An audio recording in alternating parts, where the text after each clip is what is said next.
Wabarakatuh.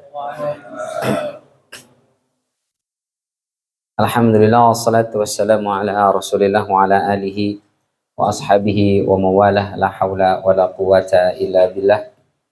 Asyhadu an la ilaha illallah wahdahu la syarika lah wa asyhadu anna Muhammadan abduhu wa rasuluhu alladzi la nabiyya wa la rasula ba'dah. Amma ba'd fa inna asdaqal hadithi kitabullah wa khairal hadyi hadyu Muhammadin sallallahu alaihi wasallam.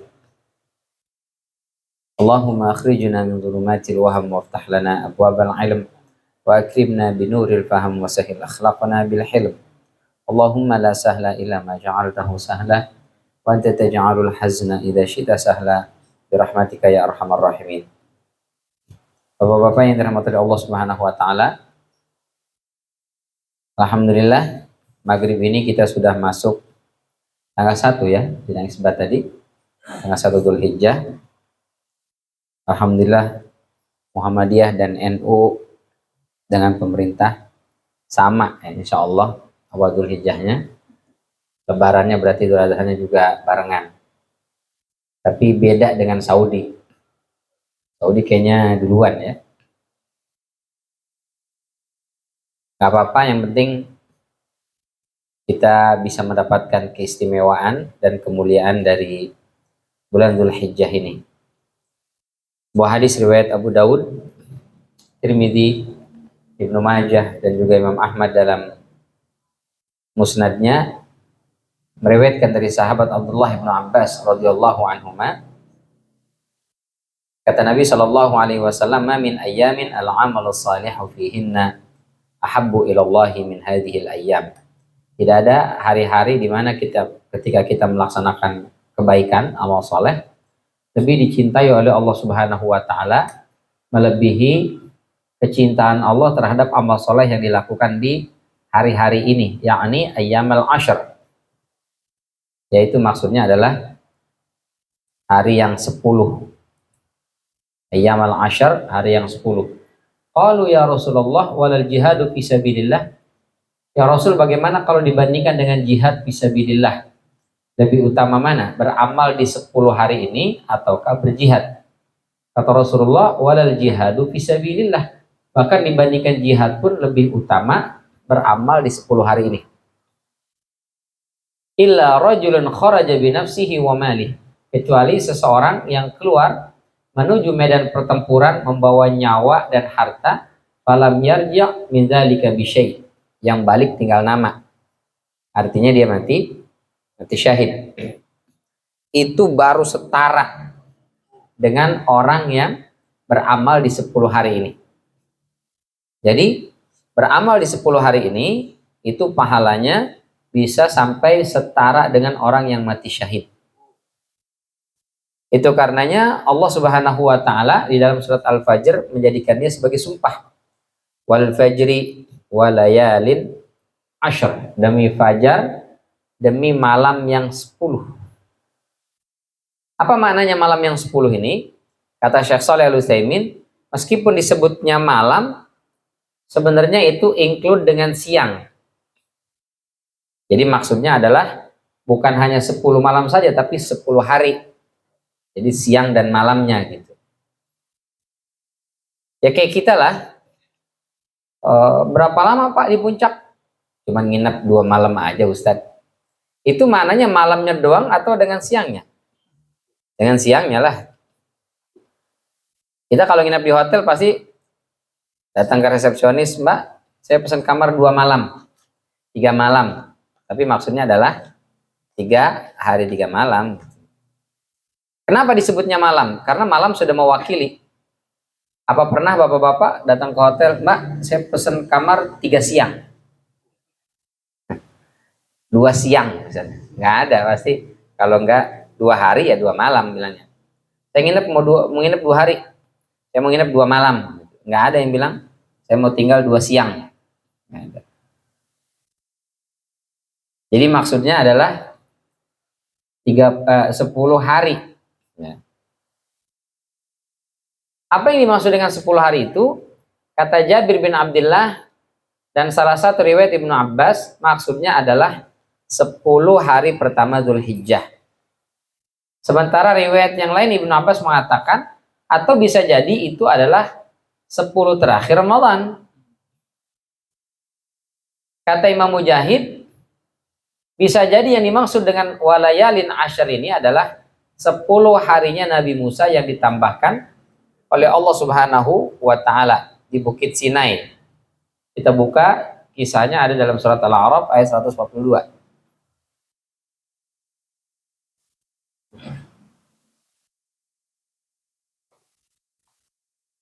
Surat Al-A'raf ayat 142.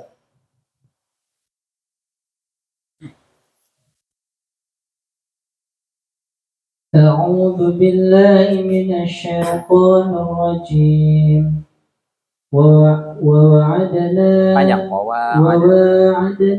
موسى 30 ليلة وأتممناها ب10 فتم ميقات ربه 40 ليلة وقال موسى لأخيه هارون اخلفني في قومي وأصلح ولا تتبع سبيل المفسدين. Kami telah menjadikan Musa untuk memberikan kitab Taurat setelah bermunajat selama 30 malam. Kami sempurnakan jumlah malam itu dengan 10 malam lagi. Maka lengkaplah waktu yang telah ditentukan Tuhannya 40 malam. Musa berkata kepada saudaranya, ya Harun, gantikanlah aku dalam memimpin kaumku. Perbaikilah dirimu dan kaummu dan janganlah engkau mengikuti jalan orang-orang yang berbuat kerusakan. Jadi ayat ini kata Allah, wa wa'adna Musa 30 lailah. Kami menjanjikan akan memberikan Musa, Nabi Musa alaihissalam maksudnya, Taurat. Dengan catatan Nabi Musa beribadah di Bukit Sinai itu selama 30 lailatan. 30 malam, berarti 30 hari 30 malam, sebulan itu maksudnya. Kalau kau beribadah Musa di Bukit Sinai selama 1 bulan full, nanti kelarnya aku kasih Taurat gitu maksudnya. Berangkatlah Nabi Musa setelah berpesan kepada Nabi Harun ke Bukit Sinai itu, mau beribadah selama sebulan, semedi atau apalah namanya gitu. Begitu tanggal 28 atau 29, kata Allah, Musa, tambah 10 hari lagi ya. Jadi sebulan 10 hari, 40 hari. Kenapa begitu ya Allah? Karena 10 hari setelah ini itu sangat mulia, memiliki keistimewaan dan keagungan yang begitu luar biasa. Kalau kau pulang, sayang banget nih. Jadi lanjut. Nah, maka tambahlah dari sebulan dengan 10 hari, jadi totalnya arba'ina lailatan, 40 hari, 40 malam. Kira-kira kalau kita jadi Nabi Musa, seneng apa ngegrundel itu?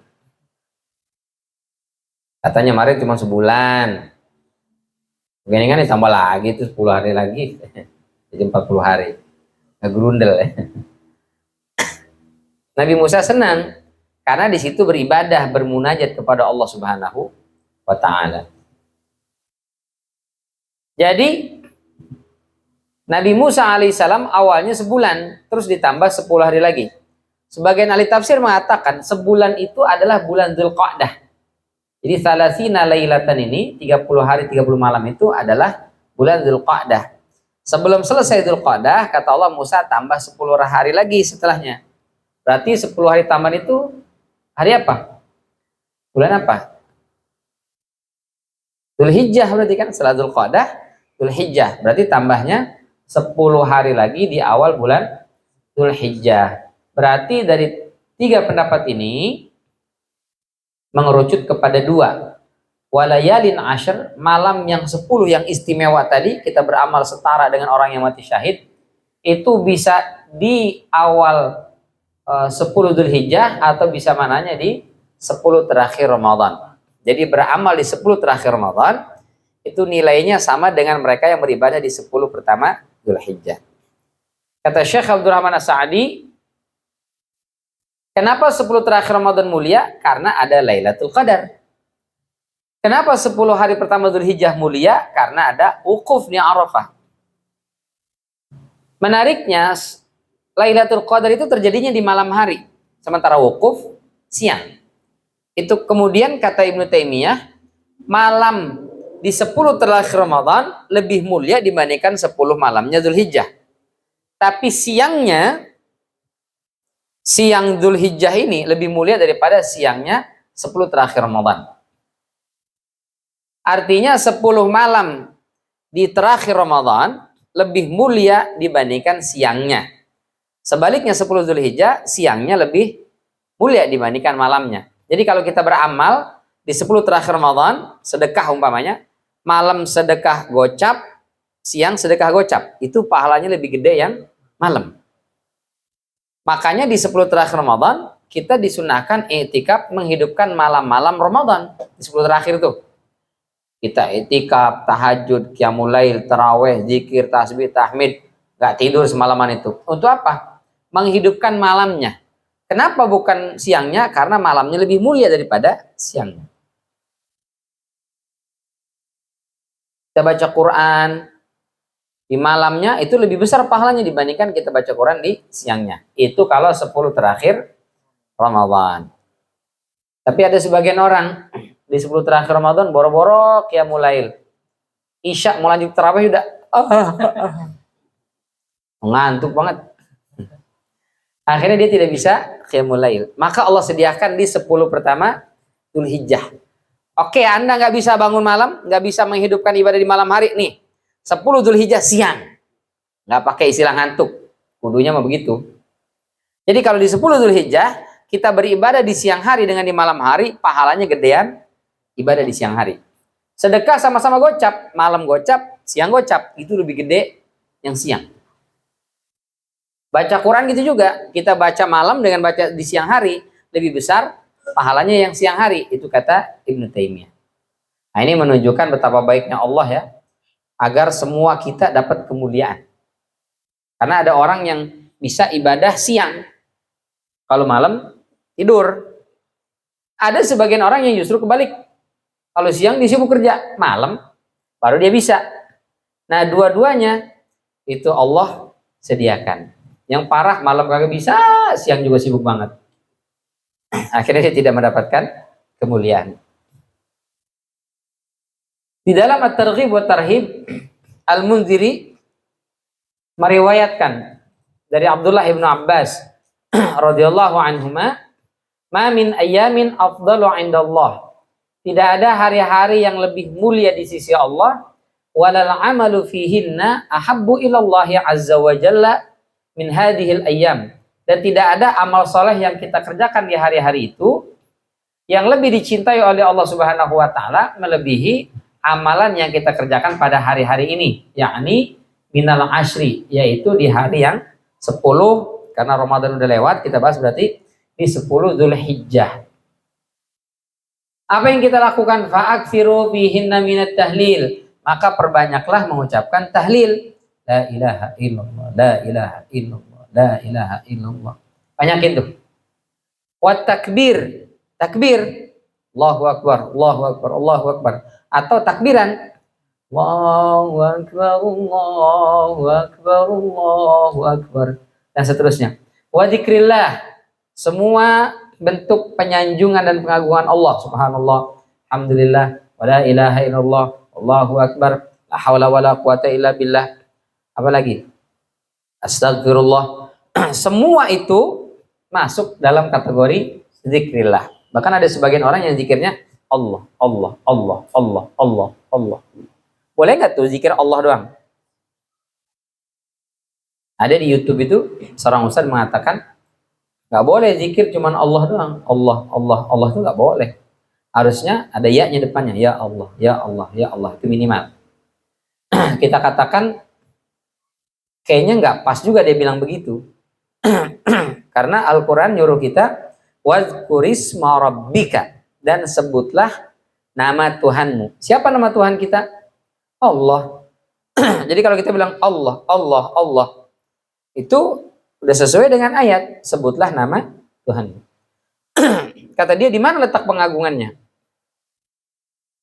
Kemarin tuh waktu zamannya kampanye tuh, para capres itu kalau kampanye dia masuk ke satu tempat mau kampanye di situ, itu kan yang hadir banyak tuh. Begitu dia masuk naik panggung, semua neriakin namanya doang. Anies, Anies, Anies, nggak ada. Bapak Profesor Doktor Insinyur Anies Rashid Baswedan, langsung Anies, langsung namanya. Prabowo, Prabowo, langsung namanya pasti. Ganjar, Ganjar, langsung namanya. Jokowi, Jokowi nggak ikut. Dia ikutnya dalam hal yang lain. Itu nyebut namanya langsung tuh. Itu marah nggak tuh? Mereka disebut namanya langsung. Biarpun ada bocah di situ tuh, bocah ikutan Anies, bocah nih, Anies, Anies. Tersinggung nggak? Enggak, kan? Karena momentumnya mengagungkan, memuliakan. Tapi kalau kita Pak lewat nih jalan nih ada bocah di depan, manggil kita langsung nama kita. Kita apa itu bocah? Tempeleng. Songong wat lo. Kagak diajarin malu lo katanya. Karena momentumnya bukan pengagungan. Jadi kalau kita menyebut nama Allah, itu udah pengagungan itu. Allah, Allah, Allah. Jadi boleh. Wa inna siyama yaumi minha. Dan sesungguhnya puasa sehari saja dari hari-hari 10 pertama Dzulhijjah yu'dalu bisyami sanatin, setara dengan puasa setahun. Wal amalu fihinna, dan beramal soleh pada 10 Dzulhijjah itu yudha'afu bisa bi'imi'ati dhi'afin, dilipat gandakan sampai 700 kali lipat. Masya Allah. Jadi kita beramal di 10 Dzulhijjah nih, itu pahalanya sampai 700 kali lipat Pak. Kita baca Quran, kalau di hari-hari biasa, 1 huruf pahalanya 10 buat yang lancar. Kalau yang rada kurang lancar, 20 sehuruf tuh. Berarti kalau dia bacanya di 10 pertama Dzulhijjah, yang lancar dapatnya 700 Pak. Yang kurang lancar 1400 tuh. Banyakkan yang mana tuh? Yang kurang lancar. Jadi yang merasa kurang lancar nih mumpung 10 Dzulhijjah tuh. Banyaknya baca Quran itu. Pahalanya gede banget itu, pahalanya 2 kali lipat.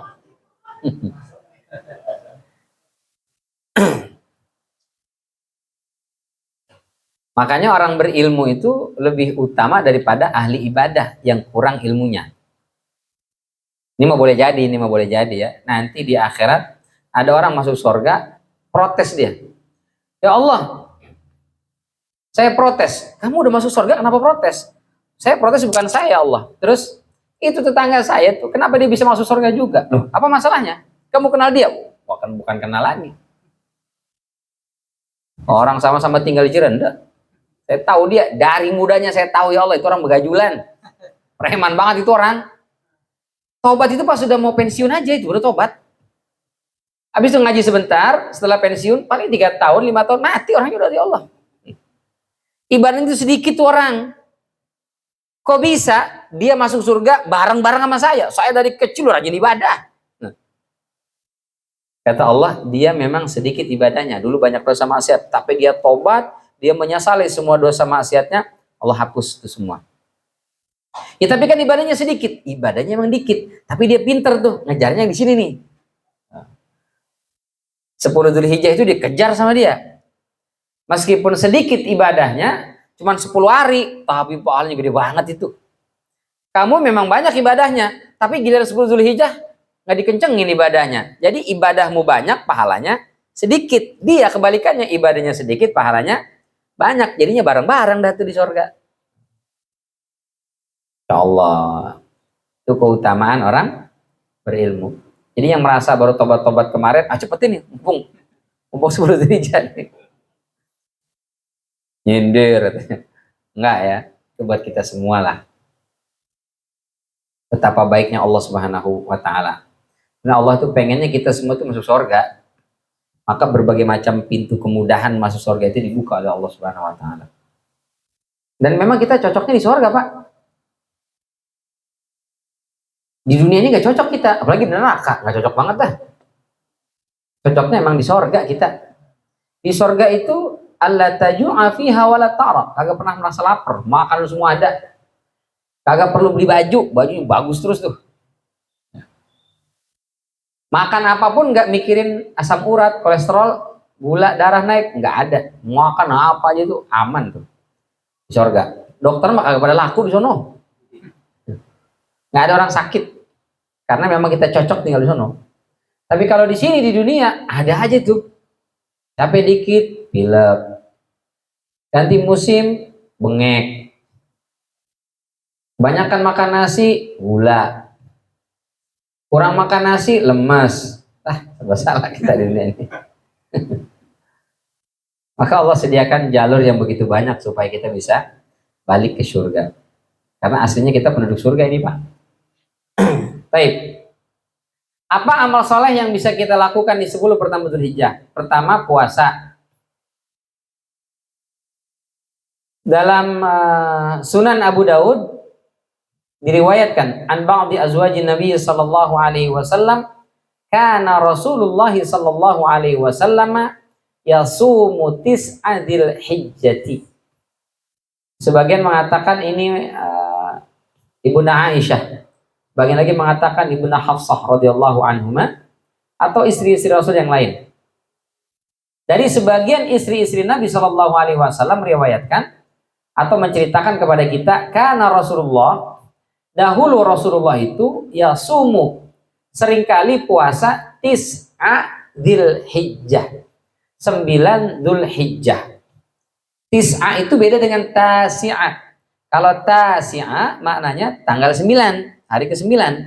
Tapi kalau tis'a maknanya tis'a ayyamin fi Dzulhijjati, 9 hari di bulan Dzulhijjah. Berarti Rasulullah SAW untuk mendapatkan kemuliaan dari 10 pertama Dzulhijjah itu beliau puasa. Berapa hari puasanya? 9 hari. Berarti kalau kita mau ikut sunnah Rasulullah, puasanya berapa hari, Pak? 9 hari. 9, Ustaz. Iya, banyak juga ya. Kemarin aja Ustaz, bulan Syawal, kan cuma 6 hari tuh. Itu nggak sesuai target, gatot Ustaz, gagal total. Rencananya 6 hari, yang tereksekusi cuma 3. Kok bisa begitu? Halal bihalal Ustaz. Itu kacau banget halal bihalal dah. Akhirnya puasa cuma dapat 3. Sekarang suruh 9, waduh berat nih. Nggak sanggup 9, 5 hari lah. Tanggal 5, 6, 7, 8, 9.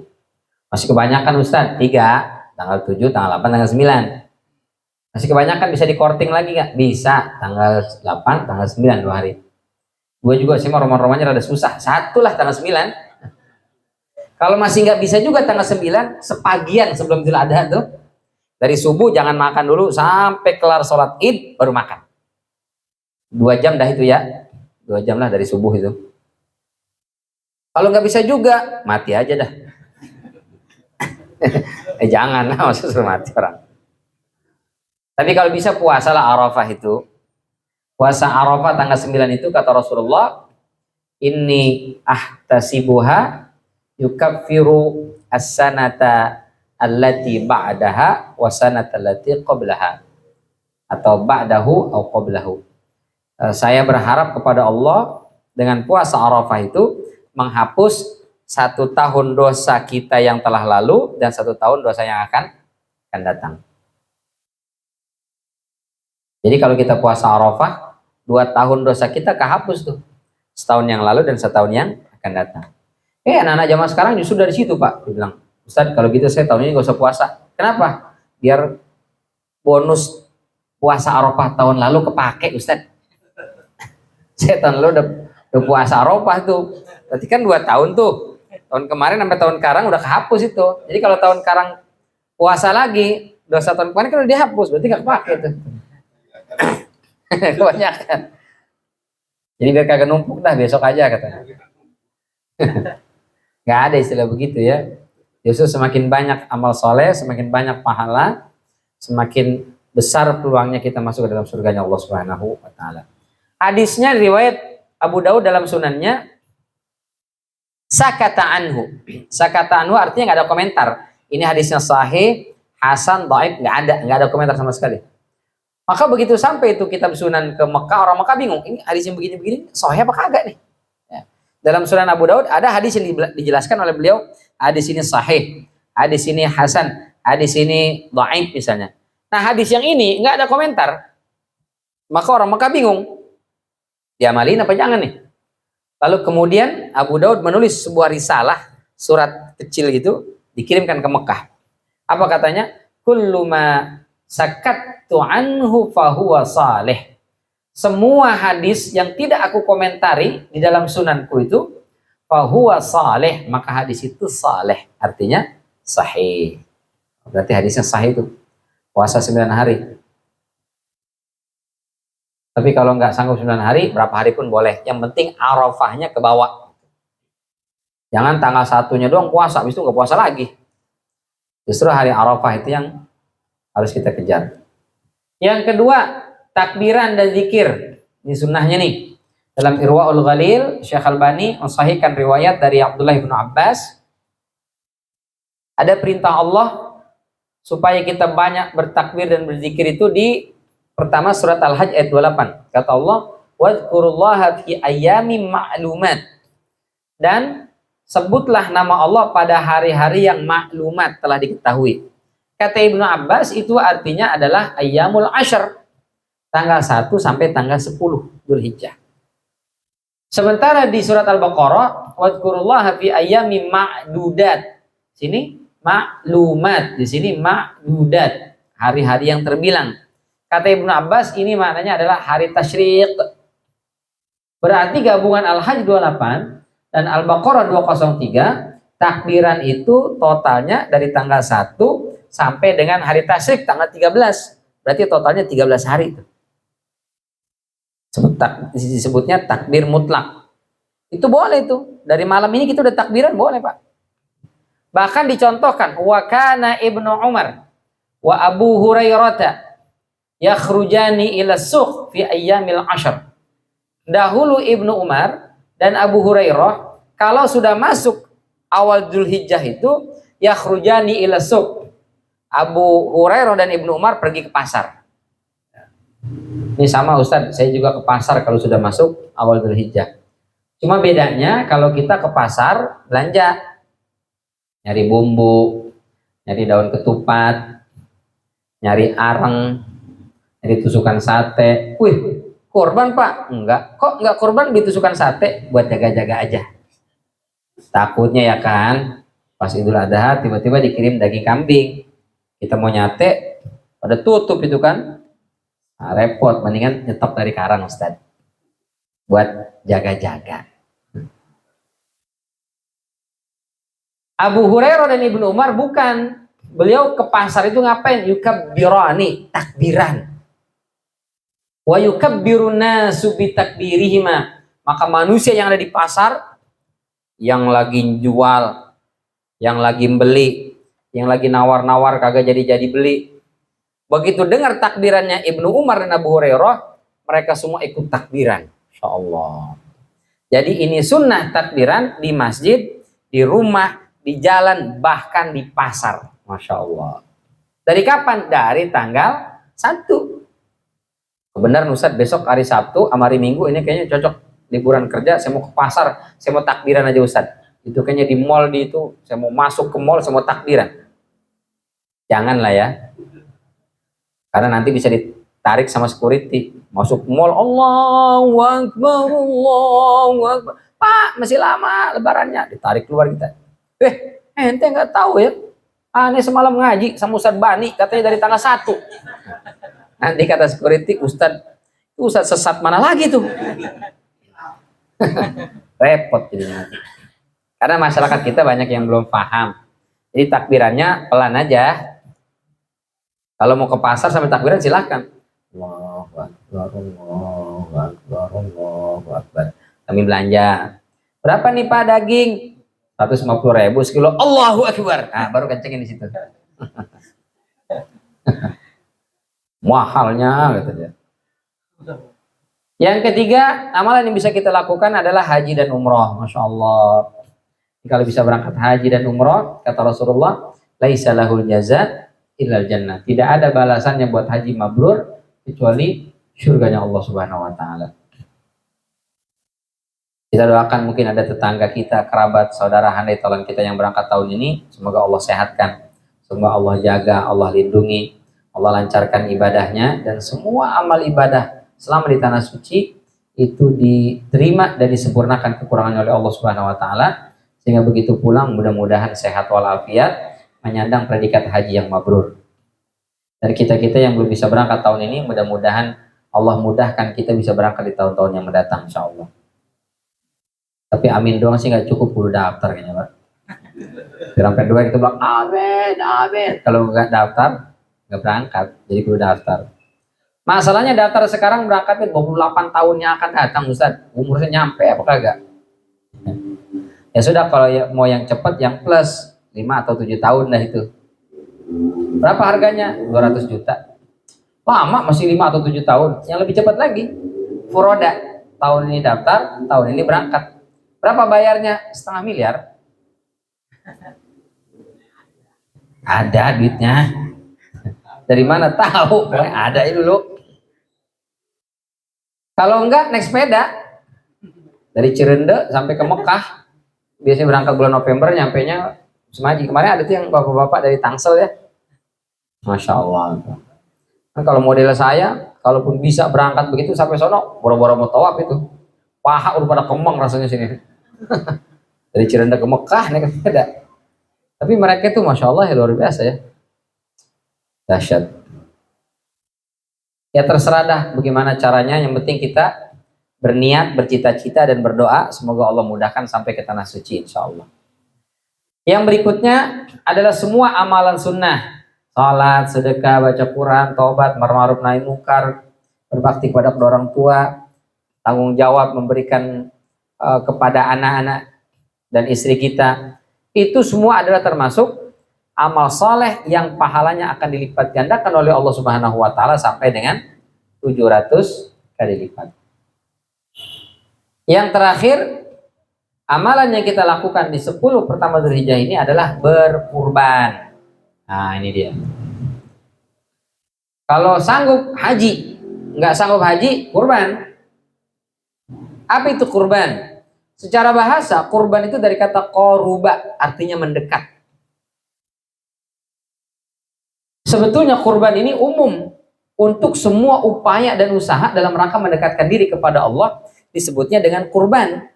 Baik medianya itu hasil bumi, pertanian, atau hasil ternak, hewan, atau harta, waktu, tenaga, pikiran, selama tujuannya adalah mendekatkan diri kepada Allah, maka maknanya kurban. Ya. Mungkin ada sebagian, kurban tahun ini Pak, kayak tahun lalu Ustaz. Kurban apa? Perasaan. Nah itu secara bahasa nggak salah dia, dalam rangka mendekatkan diri kepada Allah Subhanahu wa taala. Ini istilah kurban disebut dalam Al-Qur'an, diantaranya di surat Al-Maidah ayat 27, kita buka.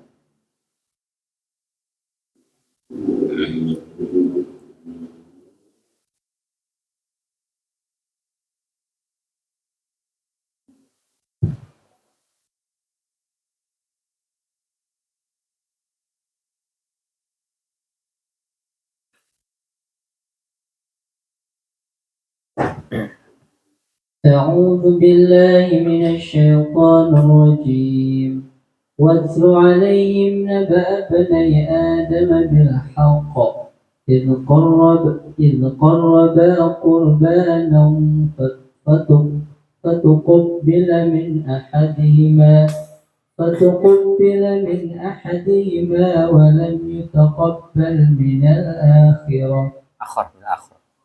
ولم يتقبل من الآخر قال لأقتلنك قال إنما يتقبل الله من المتقين.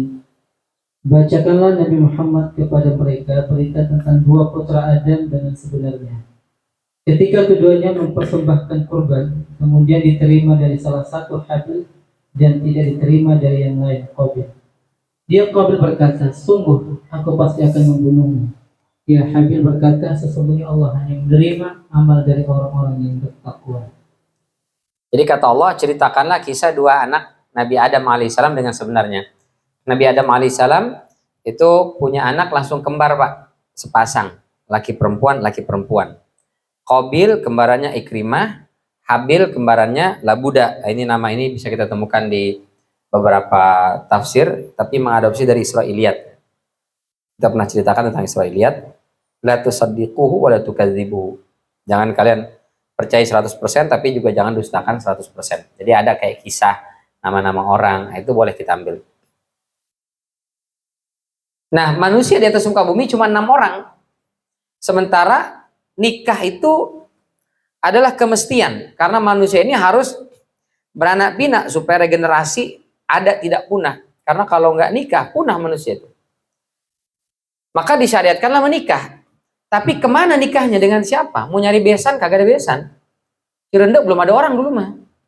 Di atas muka bumi, manusia cuma mereka berenam. Nabi Adam, Ibunda Siti Hawa, Qabil, Ikrimah, Habil, Labuda. 6 orang itu doang. Maka gimana syariat menikahnya? Nikah sesama mereka itu, anak-anaknya itu. Tapi dengan cara nikah silang. Karena kalau apa istilahnya incest ya, pernikahan saudara itu dikhawatirkan terjadinya kerusakan atau penyimpangan Mendel itu, hukum Mendel, sehingga anaknya dikhawatirkan cacat atau yang semisalnya lah. Maka dinikahkan dengan yang rada jauh tuh. Ya, Qabil menikahi kembarannya Habil, Habil menikahi kembarannya Qabil. Nah, diceritakan Ikrimah kembarannya Qabil itu lebih cantik daripada Labuda. Maka Qabil protes. Enak aja kembaran saya lebih cakep disuruh nikahnya sama yang jelek. Dia dong yang nikah kembarannya yang lebih jelek. Ya, Qabil tidak mau karena merasa kembarannya lebih cantik dan dia nggak mau menikahi yang lebih jelek. Jadi laki-laki dari dulu emang istiqomah, Pak, maunya main cantik. Beda sama perempuan. Kalau perempuan tuh kurang istiqomah. Dia kalau di bawah 20 tahun nyari pasangan itu yang dewasa. Tapi kalau perempuan ini udah dewasa, dia nyari pasangan yang mapan. Nggak mau lagi yang dewasa, maunya yang mapan dia. Kalau perempuan udah mapan, dia nggak macam-macam. Dia maunya yang setia. Tambah satu lagi dah, punya syahwat dah ya. Sejak kasus kemarin tuh ada artis cerai gara-gara syahwatnya kurang katanya. Jadi nggak konsisten. Kadang maunya dewasa, kadang maunya mapan, kadang maunya setia. Ya. Tapi kalau kita laki-laki, Pak, konsisten, istiqomah. Masih muda kita carinya yang cantik.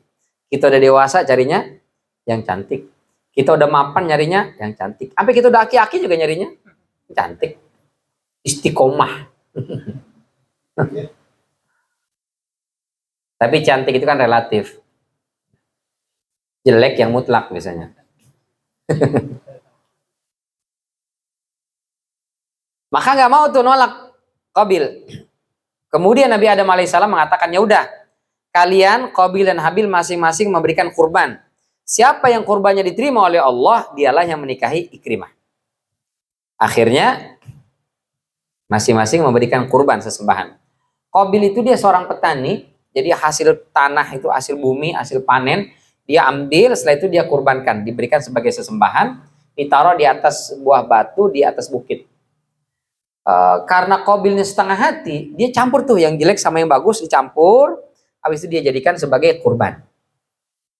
Sementara Habil itu adalah seorang peternak.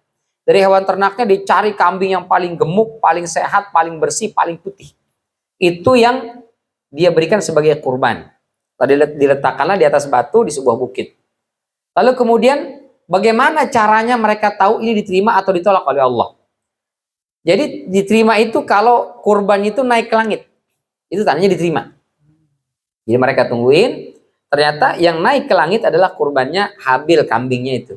Sementara kurbannya Qabil berupa hasil bumi itu tetap ada di situ sampai akhirnya membusuk dan rusak. Nah, maka kata Allah, fatuqubila min ahadihima wa lam yutaqabbal minal akhar. Diterima dari salah satunya, yang satunya lagi nggak diterima. Yang diterima dari Habil, yang ditolak dari Qabil. Maka Habil kurbannya diterima, diangkat ke langit kambing itu. Nah, kalau kita baca di beberapa tafsir klasik, kambing itu di langit itu yang kemudian nanti di zaman Nabi Ibrahim alaihissalam Di dalam surat As-Saffat itu ketika Nabi Ibrahim mau menyembelih putranya Ismail, udah dibaringkan itu, walamma aslama wa tallahu lil jabin, udah semuanya pasrah dibaringkan di atas batu, mau digorok itu lehernya Ismail alaihissalam. Lalu kata Allah, ya Ibrahim qad saddaqta ru'ya, kau telah membenarkan mimpi itu. Setelah itu apa kata Allah, wa fadainahu bidzibhin azim, kami ganti Ismail dengan sembelihan seekor kambing yang besar. Itu adalah kambing kurbannya Habil yang kemudian diberikan kepada Nabi Ibrahim alaihissalam untuk disembelih. Jadi syariat kurban dimulai dari anaknya Nabi Adam alaihissalam, tapi belum ada penyembelihan. Jadi kurban itu hidup-hidup ditaruh gitu.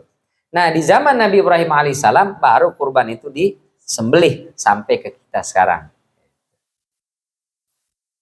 Itu istilah kurban. Baik Habil yang pakai binatang atau Qabil yang pakai hasil bumi, sama-sama disebutnya kurbanan secara bahasa. Jadi kurban umum. Sementara yang kita lakukan di Idul Adha itu namanya sebenarnya udhiyah. Itu karenanya lebarannya disebut dengan Idul Adha. Hewan yang disembelihnya namanya udhiyah. Cuman kan susah nyebutnya. Pak, saya udah transfer ya buat ngebeli udhiyah. Susah. Kalau Pak saya udah transfer buat beli kurban, nah, gampang nyebutnya. Akhirnya kita pakainya kurban. Sebetulnya kurban itu nggak cocok karena kurban itu maknanya umum. Yang cocok itu adalah udhiyah. Cuman karena kita udah taunya kurban, ya kurban aja lah. Kapan disyariatkan kurban ini atau udhiyah ini? Di tahun kedua Hijriyah. Setelah disyariatkan, Rasul memerintahkan para sahabat untuk menyembelih hewan. Mereka bertanya, ya Rasulullah, ma hadhil adahi? Ya Rasul, kenapa sih kita harus nyembelih unta, kambing, domba, atau sapi kalau ada? Kata Rasulullah, sunnatu abikum Ibrahim. Itu adalah ajaran bapak moyang kalian Nabi Ibrahim alaihissalam. Qalu famalana fiha ya Rasulullah. Kalau kami nyembelih itu binatang, kami dapat apa? Karena harus disembelih, lalu setelah itu disedekahkan. Kami dapat apa? Kata mereka. Kata Rasulullah, qala bikulli sya'ratin hasanatun. Setiap satu helai rambut atau bulu binatang yang kau sembelih itu ada pahala. Qalu fasufu ya Rasulullah. Kata para sahabat, bagaimana kalau kami nyembelihnya adalah domba? Domba itu kan gembel sekali bulunya ya, tebal, banyak bulunya. Kata Rasulullah, bikulli sya'ratin minasufi hasanah. Setiap helai dari bulu domba yang kau sembelih itu ada pahalanya. Berarti kalau kita mau tahu berapa banyak pahala yang kita dapat, hitung aja itu berapa banyak bulu kambing yang kita sembelih. Belum kelar kita ngitung tuh bulu, udah kelar duluan umur kita. Saking banyaknya pahala. Tapi ini makna kiasan ya, bukan makna hakiki. Jangan kemudian setelah ini agak pada mau patungan sapi. Kok kagak jadi dah kurban sapi? Kenapa? Dikit bulunya, kepalanya dikit lagi. Oh kambing aja dah. Domba aja dah, ternyata domba udah murah, bulunya banyak lagi. Itu kiasan ya, kiasan menunjukkan betapa banyaknya pahala yang kita dapat dengan berkurban. Saking banyaknya sampai nggak kehitung, itu maksudnya ya. Baik. Ini syariat kurban dari kisah Nabi Ibrahim dengan Ismail dalam surat As-Saffat 102 sampai 108. Kita sama-sama tahulah kisahnya itu. Kita lewat. Apa hukum berkurban? Kata Allah, fasalli li rabbika wanhar. Maka salatlah untuk Tuhanmu dan berkorbanlah. Ini kata kerjanya bentuk perintah. Perintah dalam bahasa Arab al-amru. Kata Abu Hanifah, al-amru lil wujub. Kata kerja bentuk perintah maknanya wajib. Nah, ini pendapat pertama. Berarti kalau dia enggak kurban padahal mampu, dosa dia. Kata siapa nih? Kata Imam Rabi'ah, Al-Auza'i, Abu Hanifah, Imam Al-Lais, dan sebagian kalangan Malikiyah. Yang kedua, jumhur ulama mengatakan sunnah muakkadah, nggak sampai wajib. Ini diantaranya pendapat Imam Malik, Imam Syafi'i, Imam Ahmad, Imam Ishaq, Abu Thawr, Al-Muzani, Ibn Al-Munzir, dan juga kalangan Al-Zahiriyah, baik Daud Al-Zahiri ataupun Ibnu Hazm, mengatakan hukumnya sunnah. Ada hadis Rasul Shallallahu Alaihi Wasallam, meskipun hadisnya tidak sampai derajat sahih, tapi kata Rasulullah, kutiba alayya nahru walam yuktaba alaikum. Saya ini wajib berkurban, kalian enggak wajib. Nah, itu kata siapa tuh? Kata Rasul Shallallahu Alaihi Wasallam. dipraktekkan oleh Abu Bakar dan Umar. Abu Bakar dan Umar pernah satu hari di hari Raya Idul Adha nggak kurban seekor pun.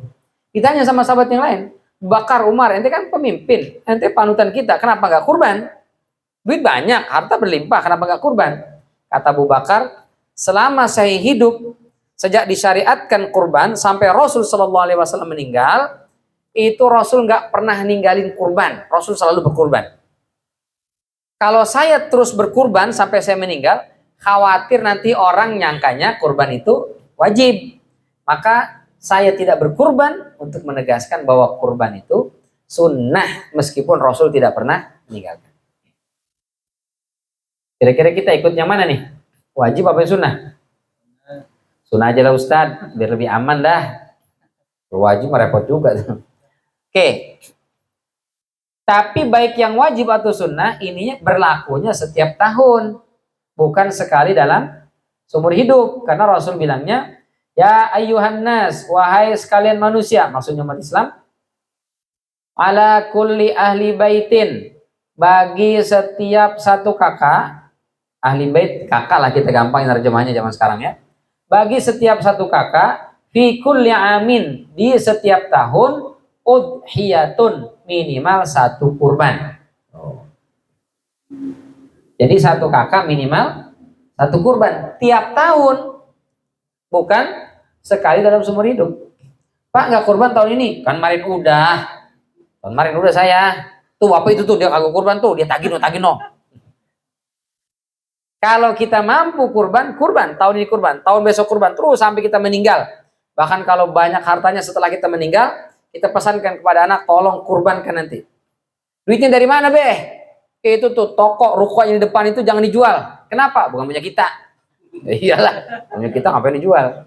Di sampingnya ada kontrakan itu. Yang lain silakan kalian bagi-bagikan, kalian jual, tapi kontrakan itu jangan. Buat apa? Duitnya kalian kumpulin sampai nanti setiap Idul Adha bisa kebeli berapa ekor kambing, kurbankan atas nama bapak dan ibumu yang sudah meninggal. Boleh nggak begitu? Boleh. Berwasiat boleh. Yang penting kita wasiatkan anak ada modalnya. Jangan udah tahu anaknya udah susah, kita wasiatin, awas lu ya, pokoknya kalau gua kurban lu, gua datengin malam Jumat. Padahal dia kagak punya duit, kan kasihan. Jadi kewajiban atau kesunahan kurban itu setiap tahun selama dia mampu. Apa sih kriteria mampu itu, Ustadz? Apakah rumahnya harus 2 lantai? Motornya minimal PCX? Baru kurban? Atau bagaimana? Nah, kita lihat pendapat para ulama mazhab. Pertama Abu Hanifah. Kata Abu Hanifah, orang dianggap mampu berkurban kalau dia punya duit senilai 200 dirham. Ya kurang lebih 6,5 juta dah. Di hari-hari kurban, dia punya duit, megang duit 6,5 juta. Baik dia pegang, dikantongin, di dompet atau di ATM, pokoknya duit dia lah. Karena saya ada jamaah nanya, Ustadz, ini yang di ATM apa yang di cash? Bodoh amat dah. Pokoknya selama duit bapak ibu itu pakai gitu maksudnya. Mau di ATM, mau dompet, mau cash, mau di bawa bantal, mau di mana terserah dah. 6,5 juta. Kalau cuma ada goceng itu berapa? 5 juta. Kata Abu Hanifah, 5 juta belum dianggap mampu, harus berkorban. Tapi kalau sudah punya minimal 6,5, apalagi lebih dari itu, kata Abu Hanifah mampu. Kalau nggak berkorban dosa dia. Karena Abu Hanifah berpandangan wajib. Sementara kalangan Malikiyah mengatakan nggak harus sampai 6,5 juta. Dia punya duit senilai harga hewan kurban. Kurban berapa paling murah? 3 juta adalah ya. Pokoknya kita ambil yang 3 juta. Dia punya duit 3 juta. Dengan catatan kebutuhan 1 tahun aman. Saya ada duit Ustaz 3 juta. Yaudah kurban. Kebutuhan 1 tahun bagaimana? Aman. Karena kan saya setiap bulan kerja gajian Ustaz, aman. Tapi sekarang saya punya duit 3 juta. Maka kata Imam Malik, bapak sudah masuk kategori mampu, harus berkurban. Menurut pendapat Maliki. Kalau mazhab Syafi'i, lebih dahsyat lagi. Dia punya duit seharga hewan kurban, taruhlah tadi 3 juta umpamanya. dengan syarat kebutuhan pokok pada hari-hari kurban sudah tercover. Hari kurban berarti tanggal 10, 11, 12, 13. 4 hari nih. Ada duit? Ada Ustadz. Berapa duit? 3 juta. Kurban. Kebutuhan 4 hari aman nggak? Misalnya tanggal 17 kita lebaran, Juni. 17 Juni, 18, 19, 20 Juni, 4 hari ini makan apa enggak? Makan Ustadz. Ya udah kurban. Cuman setelah tanggal 20 Juni kita bagaimana Ustadz? 21, 22, 23 sampai kelar tuh sampai akhir bulan Juni. Dari mana itu duitnya? Kalau kita pakai kurban, kata Imam Syafi'i, Anda pakai duit 3 juta itu berkurban, nanti kebutuhan untuk di sisa-sisa akhir bulan Allah yang akan mengcover, Allah yang akan mencukupi, Allah yang akan memudahkan. Bener ya Ustadz, tanggung jawab ya. Nah, kalau gitu ngancem jangan dong. Jangan pakai ngancem-nganceman. Sementara Imam Ahmad bin Hambal, bahkan kalaupun dengan cara berhutang, dengan syarat dia mampu melunasi, itu dia sudah masuk kategori mampu. Misalnya, saya udah niat banget Ustadz, tahun ini tuh mau kurban, kayaknya kagak jadi lagi dah. Kenapa kagak jadi? Lebarannya tanggal 17 Juni Ustadz, tanggal 21 aja itu saya masih kurban dah.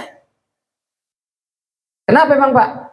Belum gajian tanggal 17, gajiannya tanggal 21. Bener saya Pak, kalau 21 itu lebaran, saya pasti bisa kurban. Cuman sayang banget nih, sayang banget, seribu sayang, tanggal 17 belum gajian. Kata Imam Ahmad, cari pinjeman, ngutang dulu, beli kambing, kurban. Nanti tanggal 21 begitu gajian, ganti, bayar.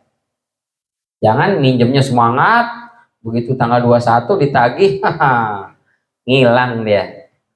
Di WA checklist doang biru, centang 2. Tapi di telepon kagak diangkat, WA kagak dibalas-balas. Ketemu kita melengos mulu. Yang begitu mau digetok gitu. Begitu akhirnya kepergok, kamu kemana lo? Bayar. Ya kan Bapak tahu saya minjemnya kemarin buat kurban. Ya gua tahu buat kurban. Ya udah kalau Bapak tahu jangan ditagih dong. Kalau Bapak tagih Bapak nggak dapat pahala nanti.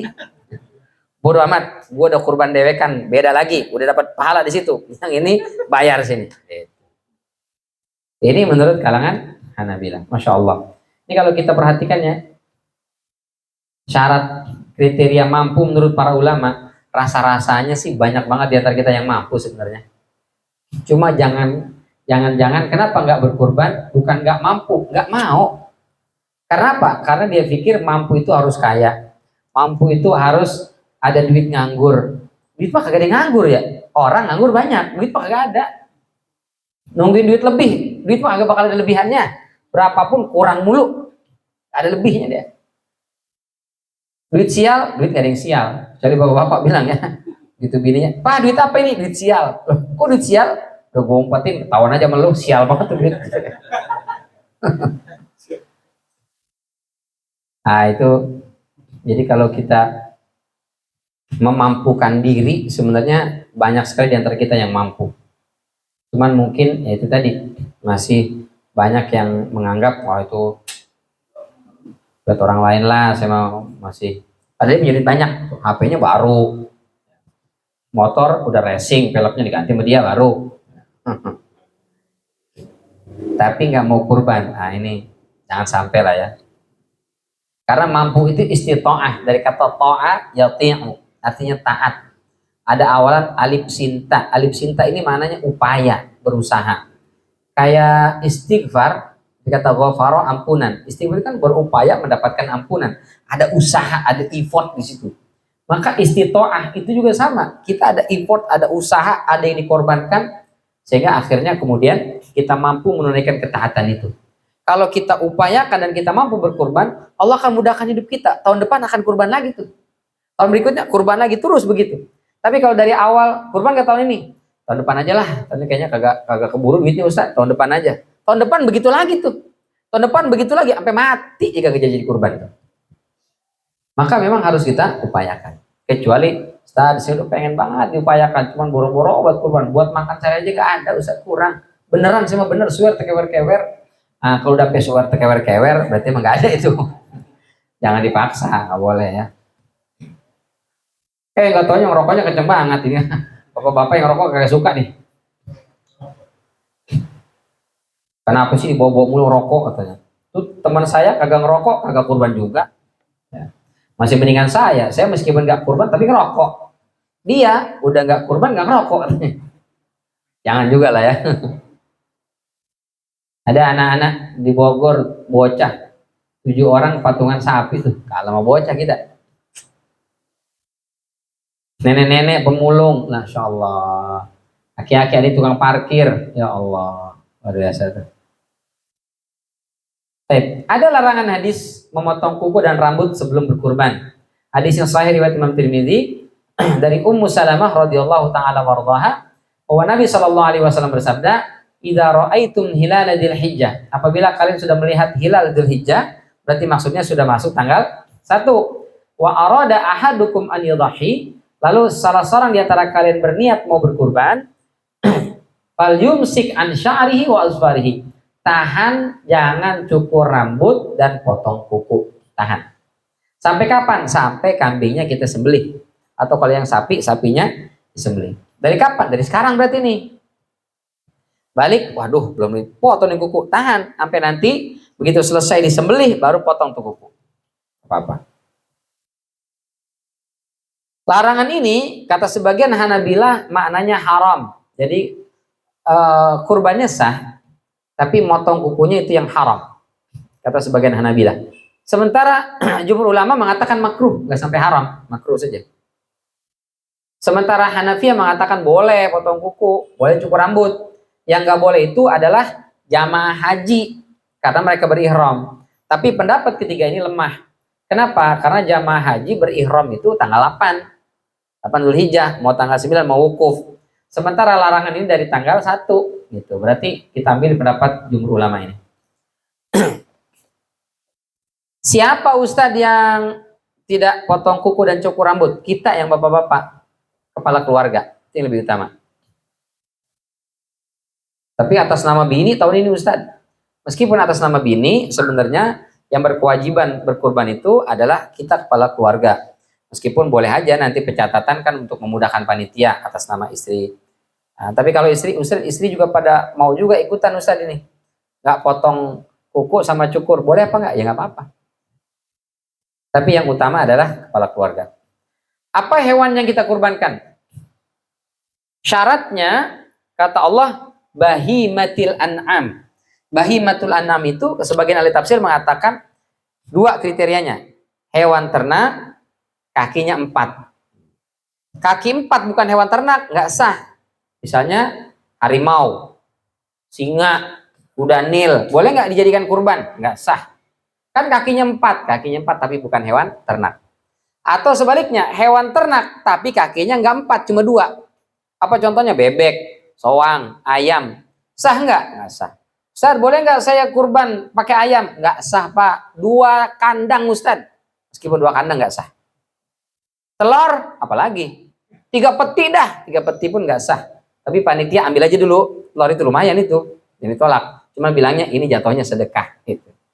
Menurut jumhur ulama. Tapi ada riwayat dari Abu Hurairah mengatakan, berdasarkan hadis Nabi, yang datang duluan sholat Jumat seperti orang berkurban dengan unta, datang setelahnya seperti berkurban dengan kambing, datang setelahnya seperti berkurban dengan ayam, datang setelahnya seperti berkurban dengan telur. Berarti berdasarkan hadis ini, kata Abu Hurairah, yang nggak sanggup dengan sapi dan kambing boleh dengan ayam atau dengan telur. Tapi ini pendapat syadz ya, pendapatnya lemah.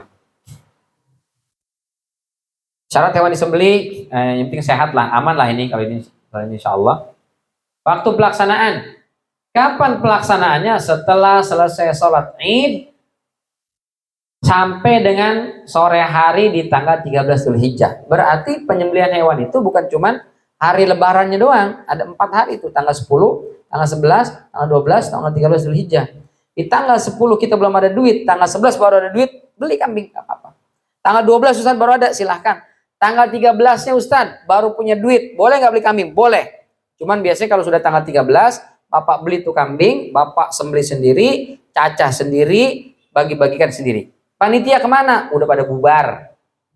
Pembubaran panitia di masjid, nggak ada. Jadi sendiri olah. Tapi syaratnya dia selesai salat Id. Nah ini ada program banyak ya, lembaga-lembaga yang mengadakan program pembagian kurban itu dengan kornet. Boleh apa enggak? Boleh dengan kornet, tapi syarat ini harus terlaksana. Disembelihnya dia selesai salat Idul Adha. Kalau dia dari sekarang udah disembelih, udah punya kornetnya tuh, baru kita ikut kurban, lalu dikirim misalnya ke Gaza sekalipun, jatuhnya sedekah. Jatuhnya enggak kurban. Siapa yang bilang? Rasul. Man dzabaha qabla shalah, barang siapa yang menyembelih sebelum salat Id, fa inna ma dzabaha li nafsihi. Maka sesungguhnya dia hanya menyembelih untuk dirinya sendiri, jatuhnya cuma sedekah doang. Wa man dzabaha ba'da shalah, barang siapa yang menyembelih setelah salat Id, faqad tamma nusukuhu, maka telah sempurna kurbannya itu. Wa asaba sunnatal muslimin, dia mendapatkan sunnahnya umat Islam. Sahih riwayat Imam Bukhari. Yang kedua, annahu syahida Nabi sallallahu alaihi wasallam yauman nahri shalla, bahwasanya Jundab bin Abdullah menyaksikan Rasul sallallahu alaihi wasallam pada salat Idul Adha, beliau salat Id, tsumma khataba, kemudian khutbah Id itu Rasul mengatakan, man dzabaha qabla an yusalli, barang siapa yang menyembelih sebelum kelar salat Id, falyazbah makanaha ukhra, maka hendaklah dia nyembelih lagi nanti setelah salat. Sembelihan yang pertama tadi belum sah. Yang berikutnya, aman ini juga insya Allah ya. Ini sunnah dalam menyembelih, tajamkanlah pisaunya, hadapkan ke arah kiblat. Jangan lupa baca bismillah, salawat, takbir, dan doa berkurban. Ya Allah, ini kurban saya dan keluarga saya. Disebutin mungkin engkong, bapak, semua segala macam, boleh, nggak apa-apa. Kalau bisa, dia sendiri yang menyembelih, itu yang afdal. Oh, lebih amazing itu. Ini korban saya nyembelih Ustaz. Nah, itu amazing. Kalau dia berani dan terbiasa. Tapi kalau belum pernah, itu baru coba-coba, jangan. Nanti dia teriak lebih kencang daripada daripada tarikan goloknya. Bahaya ya. Biarkan kalau kita nggak paham, kita belum terbiasa, serahkan kepada juleha, juru sembelih halal. Jangan menyembelih hewan di hadapan hewan lain yang belum disembelih. Ini adab.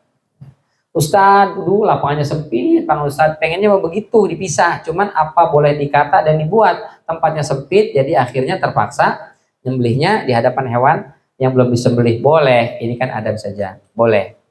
Yang penting jangan ditakut-takutin. Nah, lihat, dia ngerti itu Pak, yang lihat itu, udah pucat duluan, pucat. Yang berikutnya, boleh nggak sih kita makan daging kurban? Boleh. Allah katakan fakulu minha, makanlah dari daging kurban itu, wa at'imul ba'isal fakir, lalu berikanlah sebagiannya untuk orang yang sangat membutuhkan atau orang miskin. Jadi kata Hanafiyah dan Hanabilah, kita yang berkurban itu berhak dan boleh memakan daging kurban itu maksimal sampai sepertiga. Kambingnya berapa beratnya? 30 kilo. Saya mau ambil 10 kilo, bawa pulang, boleh nggak Ustaz? Boleh. Kata Abu Hanifah dan Hanabilah. Sepertiganya lagi untuk kerabat, sepertiganya lagi untuk sedekahkan. Sementara kalangan Malikiyah mengatakan nggak ada persentase. Berapapun yang dimakan, berapa bagian pun yang disedekahkan, sah dan boleh. Bahkan kalau dia mau, dia nyembelih kambing, kurban kambing di masjid, setelah itu, setelah selesai, dicaca segala macam, dia bawa semuanya, ditinggalin paha doang satu. Boleh nggak? Boleh dan sah. Kalau nggak malu mah. Numpang nyacah doang gitu di masjid. Tapi sah, kata Imam Malik. Cuman malu aja ya. Besok dia omongin. Begitu datang dia, bawa bawa. Bahasa korban di sini loh. Sementara menurut Imam Syafi'i, afdolnya disedekahkan semuanya, kecuali sedikit saja untuk tabarrukan, ambil berkah. Biasanya kita kurban kambing, itu yang dikasih pahanya biasanya. Boleh. Yang penting jangan terlalu ngerepotin panitia. Gue nanti kirim ke rumah gue paha kaki depan sebelah kanan ya. Panitia ngumpul, yang kanan mana tadi? Kanan apa kiri ini? Repot itu ngerepotin panitia. Yang penting udah kasih kaki ambil aja, mau kaki depan kayak kaki belakang kayak kanan kiri kayak apa-apa. Saat kalau kita kurbannya kambing tapi mintanya dibagi daging sapi, boleh apa enggak? Boleh, tinggal bilang panitia, Pak, ini saya kurban kambing tapi di rumah nggak ada yang makan kambing. Sama kita juga gak makan kambing, siapa makan kambing? Daging kambing ada yang doyan di rumah Ustadz. Oh gitu. Terus kita boleh nggak minta nanti dikirimnya daging sapi aja? Boleh. Apa-apa. Yang nggak boleh itu kurban kagak udah minta baik tuh. Rumah gua nanti 2 kilo ya, kambing sekilo, sapi sekilo. Nah, yang begitu tuh yang bikin ribet. Baik. Lalu panitia boleh nggak Ustadz masak sebagian daging itu lalu dimakan? Ini banyak sekali pertanyaan dan sering beredar, dilarang, nggak boleh katanya. Ini panitia bagaimana? Dia kudu korban sendiri, kalau nggak kas masjid pakai beli kambing itu dimasak. Saya nggak tahu dari mana dalilnya itu. Pertama, Islam tidak menyulitkan. Yang kedua, ini Allah nyuruh makan nih. Jangankan panitia, yang berkurban aja disuruh makan. Apalagi panitia, apa-apa. Kenapa tadi disunahkan pagi-pagi, dari subuh sampai sholat id, jangan makan dulu. Itu diantara hikmahnya supaya dia semangat nyembelih, nyacah, masak, dan makannya. Jadi langsung dimakan di situ. Boleh, apa-apa, boleh. Jadi kalau dilarang, nggak boleh makan panitia, karena nggak punya hak loh. Ini kan memang haknya bukan si pekurban. Si pekurban bahkan dalam mazhab Hanafiyah sepertiga maksimal. Sisanya disedekahkan, sisanya diberikan. Tapi kan kita nggak izin. Emang fakir miskin dibagian pada izin itu? Saya izinnya Pak, ini saya ambil dari kurban Bapak sekilo. Saya juga sekilo ya Pak? Nggak ada. Bagi-bagikan saja. Boleh. Apalagi panitia, ya mereka yang mengelola, mereka yang ngatur, mereka yang distribusikan, boleh, nggak ada masalah. Makan. Sepengetahuan saya yang sangat terbatas. Ya. Jadi nggak ngeribetin lah ya. Kasihan panitia. Gara-gara itu akhirnya udah dia nyacah, dia motong-motong itu daging. Begitu sarapan, uduk lagi. Melotong sayur. Ya bukannya nggak bagus uduk, cuman kan udah sering uduk mah. Ini pas Idul Adha nih, masa nggak nyate-nyate acan, nggak ada sop-sop kaki acan kan? Jadi boleh dimakan, boleh, nggak apa-apa. Kenapa hari tasyrik? Hari tasyrik itu adalah hari mendendeng daging. Kenapa haram puasa hari tasyrik? Karena ini kan kita habis kurban, banyak sekali daging itu. Kalau orang puasa, nggak dimakan tuh kambing. Daging sapi, akhirnya mubazir. Jangan sampai syariat Idul Kurban jadi pembantaian hewan dan dibuang mubazir. Jangan sampai. Maka itu nggak boleh, haram itu puasa di tasyrik supaya pada makan daging itu, pada makan daging. Tiba-tiba dibilang jangan, nggak boleh panitia. La ilaha illallah. Siapa benar jadi panitia? Baik, ini barangkali yang bisa kita bahas di kesempatan malam yang mulia ini. Mudah-mudahan Allah berikan kepada kita harta yang barokah, harta yang halal. Dengan harta itu Allah mampukan kita untuk bisa berangkat haji atau umroh ke tanah suci. Dan dengan harta itu mudah-mudahan Allah mampukan kita untuk berkurban. Dan semoga semua kurban kita diterima oleh Allah Subhanahu wa Ta'ala dengan pahala yang sempurna, sehingga mudah-mudahan dengan itu menjadi perantara Allah pantaskan kita semua masuk ke dalam surga-Nya kelak. Amin ya rabbal alamin. Terima kasih. Ini barangkali dari saya, terima kasih. Wabillahi taufiq wal hidayah. Wassalamualaikum warahmatullahi wabarakatuh.